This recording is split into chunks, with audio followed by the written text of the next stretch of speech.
জন্ম কিভাবে হয়েছে, এই জিনটা কিভাবে এসছে দেখো। এই যে আমাদের মধ্যে যে বৈশিষ্ট্য বলছি, এই বৈশিষ্ট্য এসছে জিন থেকে, ঠিক আছে। এই জিনটা আমরা পেয়েছি আমাদের বংশ পরম্পরায়, আমাদের মা বাবার কাছ থেকে। তাহলে এটা কি রকম, এই যে ডিম্বাণু ও শুক্রাণু মিলিত হয়ে কি হলো, জাইগোট তৈরি হলো। এই জাইগোটটা কি, এই জাইগোটটা হচ্ছে একটা সিঙ্গেল সেল, ঠিক আছে। এই সিঙ্গেল সেলের ভেতরে রয়েছে যে নিউক্লিয়াস, ঠিক আছে। এই সেলের সমস্ত কার্যকলাপ এই নিউক্লিয়াস নিয়ন্ত্রণ করছে। এবার এই জাইগোট থেকে তৈরি হলো ক্রোমোজোমস। এই ক্রোমোজোমের ভেতরে রয়েছে ডিএনএ। এই ডিএনএ গুলো সূত্রাকার হয়, একসাথে অনেকগুলো প্যাঁচানো অবস্থায় থাকে ক্রোমোজোমের মধ্যে, ঠিক আছে। এই ডিএনএটা হলো অনেকটা বড় অংশ। এই ডিএনএ এর মধ্যে কোনো ছোট অংশ হলো জিন। এইরকম তুমি ভাবতে পারো ডিএনএ হলো রান্নাঘর, ঠিক আছে, কিন্তু জিন হলো আলাদা আলাদা খাবারের আলাদা আলাদা রেসিপি। কিন্তু ওই দুটো রেসিপিকেই তুমি কোথায় রান্না করছো, রান্নাঘরে রান্না করছো, তাই না?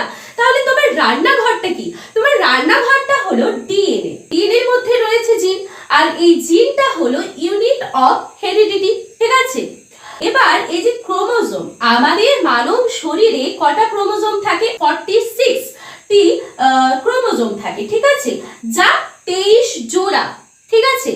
এবার এই 23 জোড়ার মধ্যে যে 22 জোড়া অর্থাৎ 44, এইগুলো হচ্ছে অটোজোম, অর্থাৎ আমাদের দৈহিক কি বৈশিষ্ট্য হবে। ক্রোমোজোমের মধ্যে জিন রয়েছে, সেই জিনগুলোর মধ্যে প্রোটিন রয়েছে, যে প্রোটিনগুলো আমাদের দেহের রং নির্ধারণ করতে, আমাদের চোখের রং নির্ধারণ করতে এরা কারণ, ঠিক আছে। এবার বাচ্চাটা ছেলে হবে না মেয়ে হবে, এটা কে নির্ধারণ করছে? এটা নির্ধারণ করছে এই এক জোড়া সেক্স ক্রোমোজোম। এই যে মেলের মধ্যে রয়েছে এক্স ওয়াই ক্রোমোজোম, আর ফিমেলের মধ্যে রয়েছে এক্স এক্স ক্রোমোজোম, ঠিক আছে।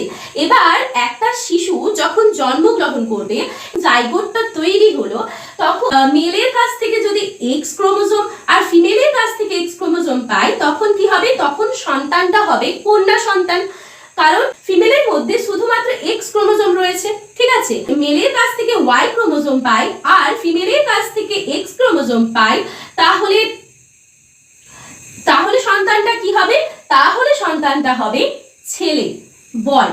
লিঙ্গ নির্ধারণের জন্য সেক্স ক্রোমোজোম দায়ী, আর সেটা ডিপেন্ডস করছে কার উপর? সেটা ডিপেন্ডস করছে মেলদের উপর, ঠিক আছে, কারণ ফিমেলের কাছে শুধু এক্স ক্রোমোজোম রয়েছে আর মেলের কাছে এক্স এন্ড ওয়াই।